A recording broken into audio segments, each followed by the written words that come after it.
Kaming chu PC lal mai kiwania sai chal la tang local kani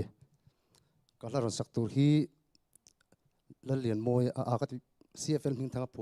kana wala ti khani o PC mangai ki ma sai chal lam in ron tel nual mai hei atu ber hinge chal tak tak ber hei kan en dona thade in zai don ni o ore kalombe khu a har ka han don changin sui lung ruala kan len lai kha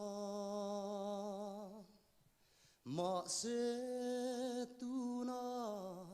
phong dai rial changin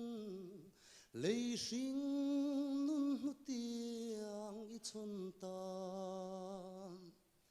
kangai em che kanau vala kirle hianini moi silo ma se an sui chatuan ramoya limte